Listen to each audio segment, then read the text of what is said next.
Hello, hello. We are in Iceland still, and today we're gonna have a little interview in the car. Thordarson is here with me. He's a professor of volcanology and petrology here at the University of Iceland, and Brian Bell is in the rear here. So we're all traveling to the airport right now, and I was keen to do the interview in the office yesterday, but things were just so busy, and we had a PhD defense, and we ended up having drinks instead of doing interviews. So we're gonna do this now. And we've just passed some historical lava from the 1115, was that right? 1151.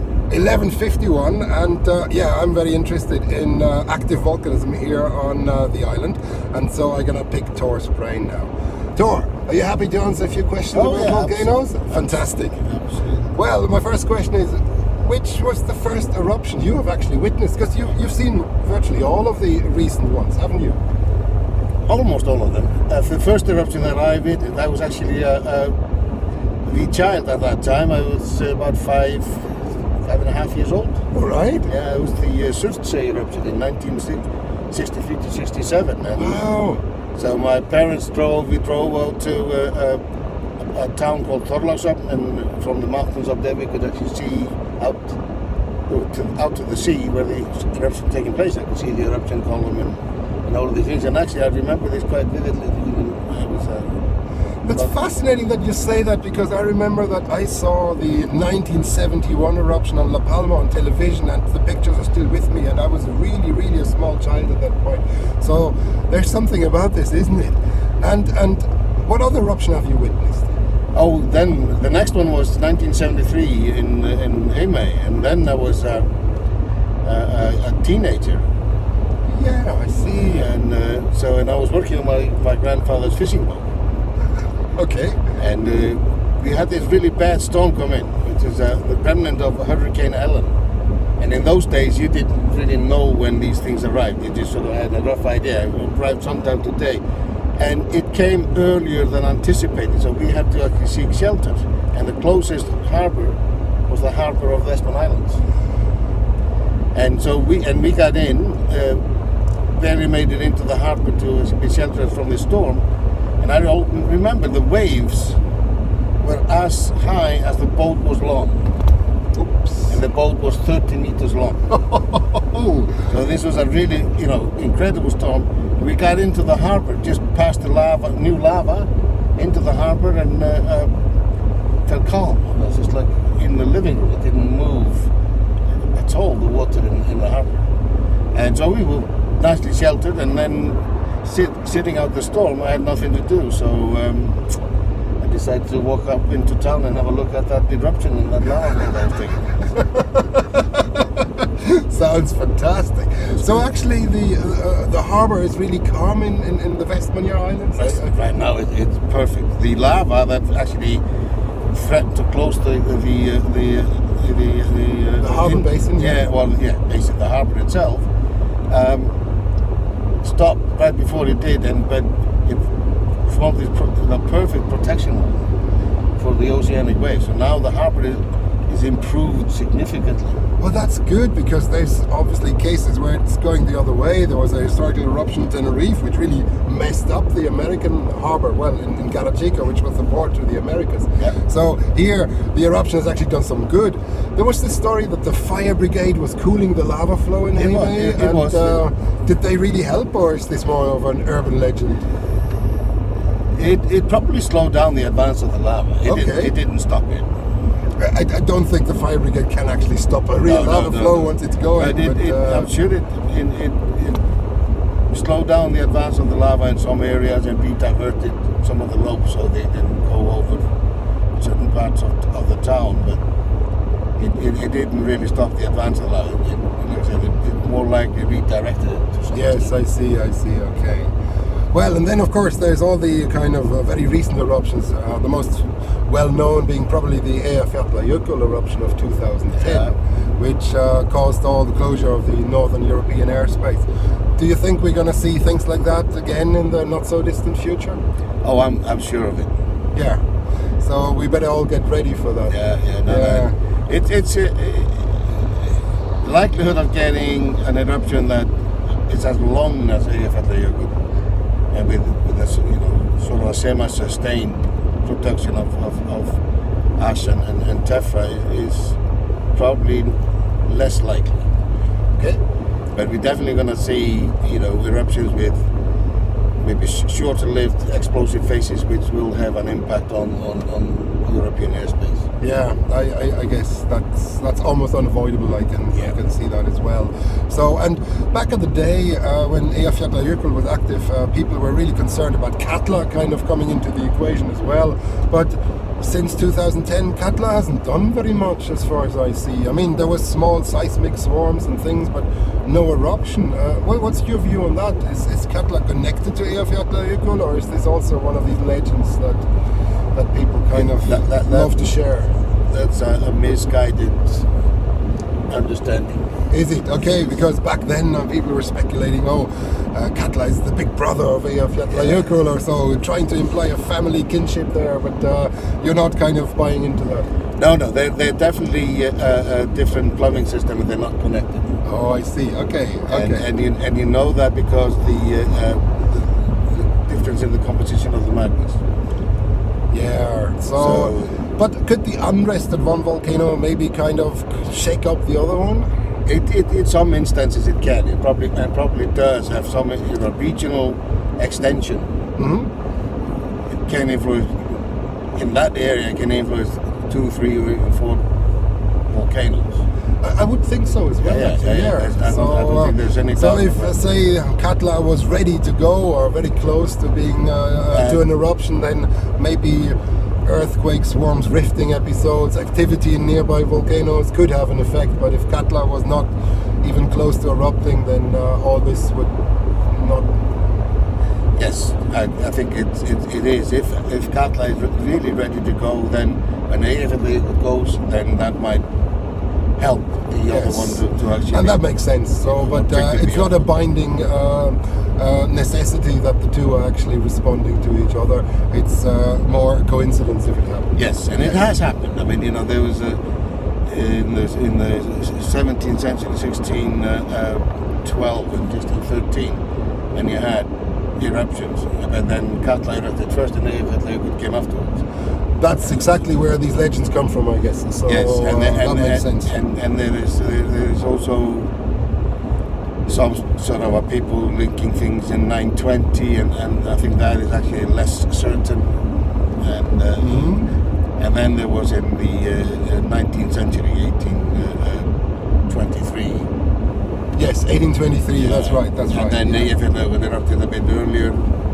So, but that those kind of relations have, I think, more to do with the regional, stresses and what is the status of the volcano plumbing system with respect to eruptions at that time. That's exactly how I feel as well. People are, a few years ago there was the speculations where the large-scale earthquakes will kind of have effects on tsunamis. It was discussed after the Indonesia earthquake in 2004. And there was this case in Chile where there was a big earthquake in the 60s, and indeed people believe that volcanoes were more active afterwards, but the volcanoes need to be ready, otherwise Yes, they must be very close to the eruption anyway. Have to be primed, so to speak. That's a good way of putting it, I think.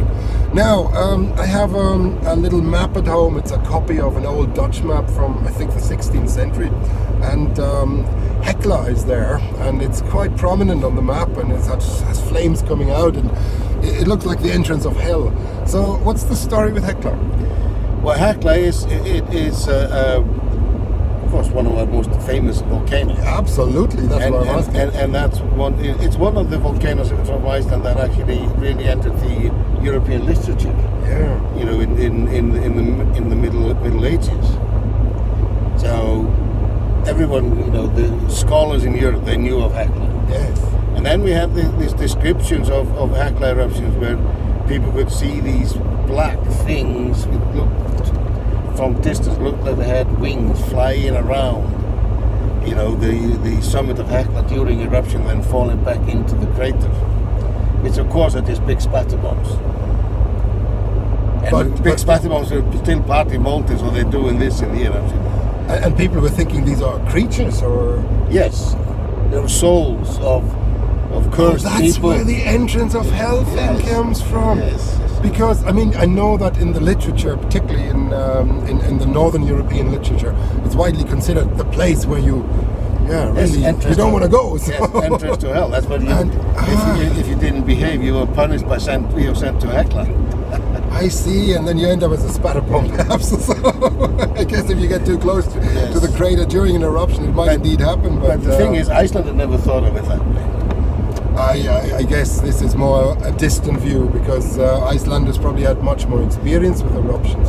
Yes, and also is that it was hard to use volcanic eruption as a punishment here in Iceland because everyone was affected by them equally. It didn't really matter of your social status or whether you misbehaved or were a good person or whatever it was. So.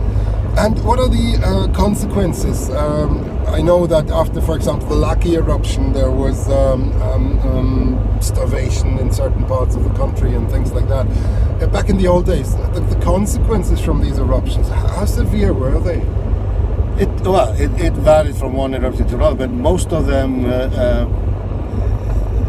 caused really fine ashfall, which is actually quite fluorine rich. And that's the thing about Icelandic magma; they're actually quite fluorine rich. Right.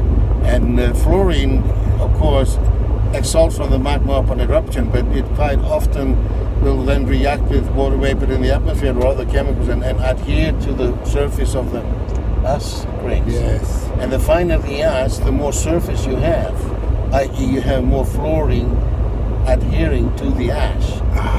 That's And of course, there's some fluorine in the glass as well. But the fine ash, which actually falls onto, especially in the summertime, if the eruption is in the summertime, and the ash is actually dispersed, it can be dispersed widely, falls on the grass or any vegetation that the animals are actually feeding on, then the animals consume all that fluorine, and then they get what we call fluorine poisoning. Yeah, and that's not very pleasant, I understand. No, it softens your bones. Oh. And it softens your teeth, so they. And like sheep and cows, they need their teeth to just really kind of. We all need our teeth. So. Oh yeah. But really chew on, and so they can't do that, and the teeth start to wear down and in a different way. So they can't chew the things in a normal fashion. And that then causes your grazing animals to kind of die, I guess. Yes, that is a consequence then. And that's the what starvation of the population. Yes. So, like in the Laki eruption, 75% of the livestock perished. 75%. Yes. And think of this: that was your food.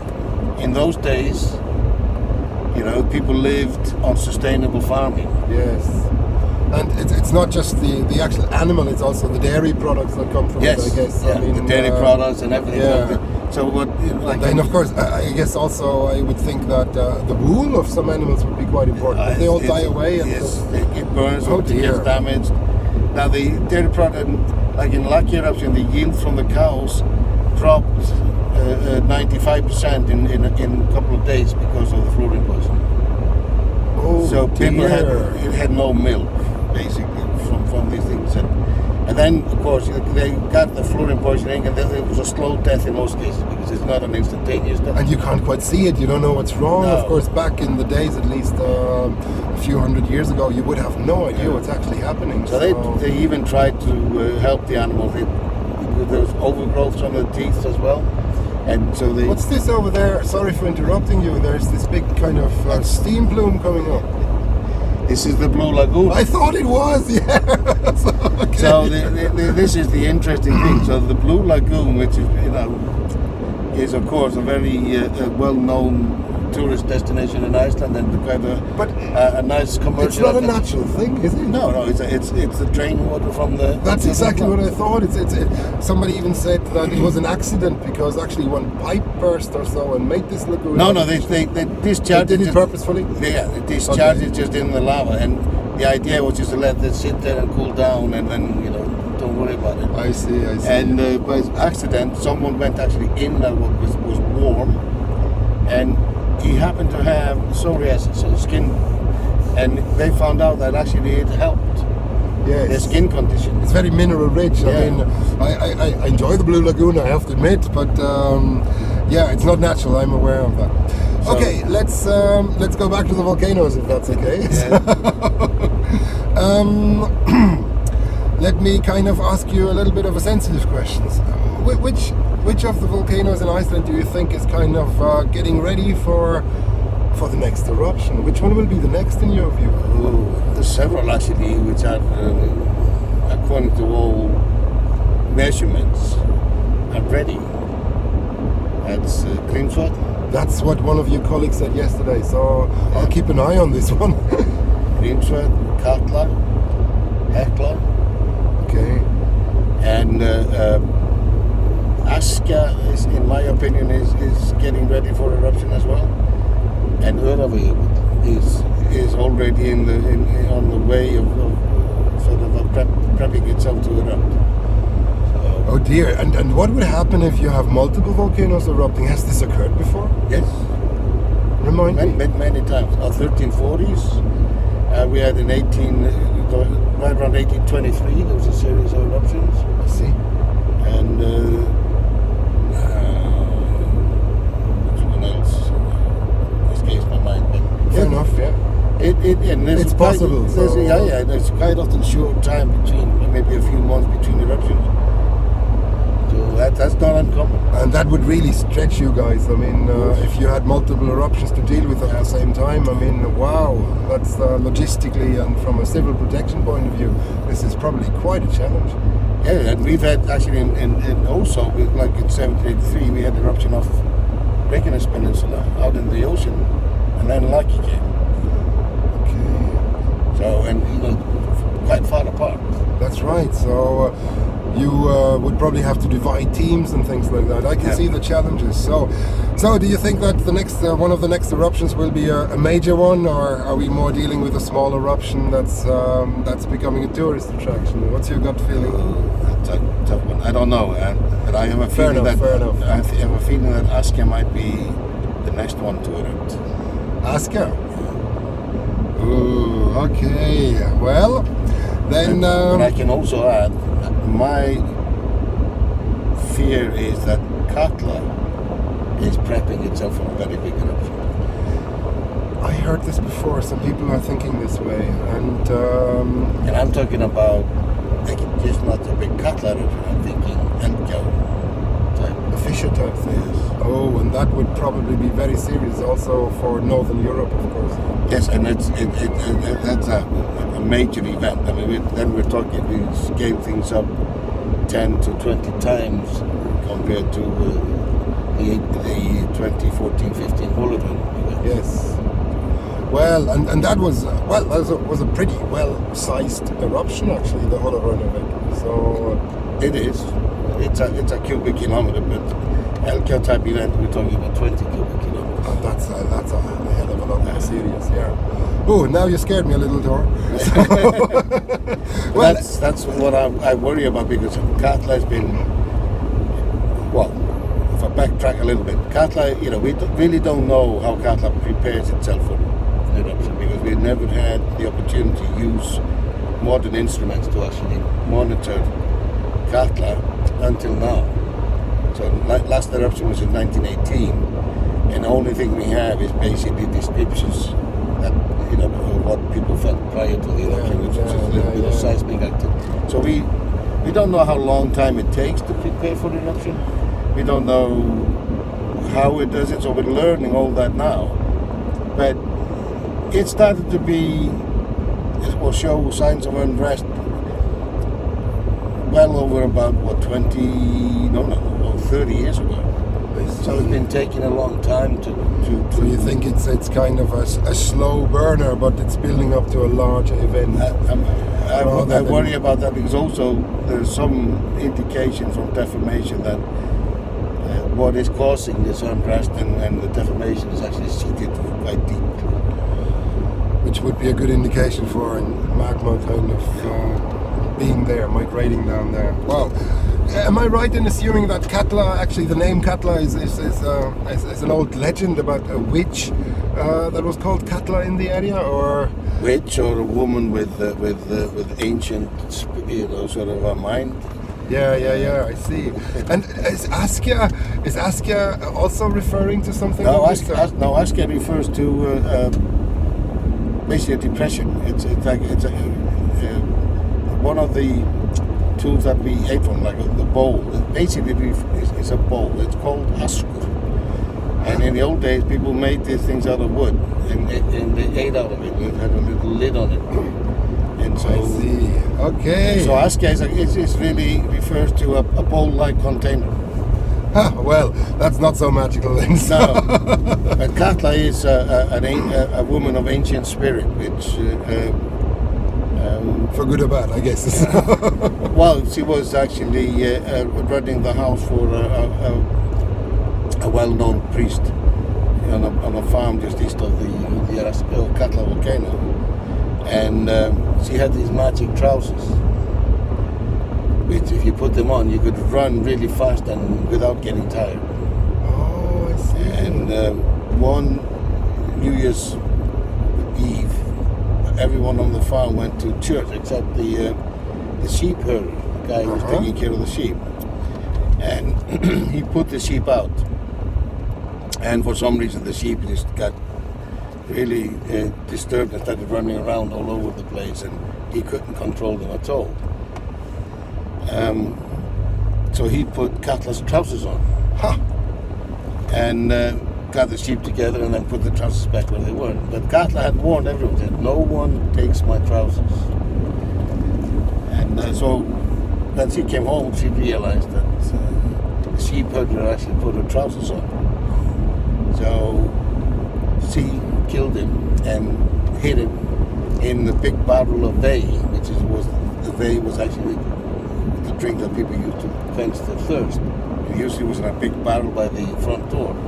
So she hid him in the whey. It was a really big container. Oh dear! And then later in the winter, people could hear Katla sort of talking to herself and saying, like, you know, soon Bardi would reappear.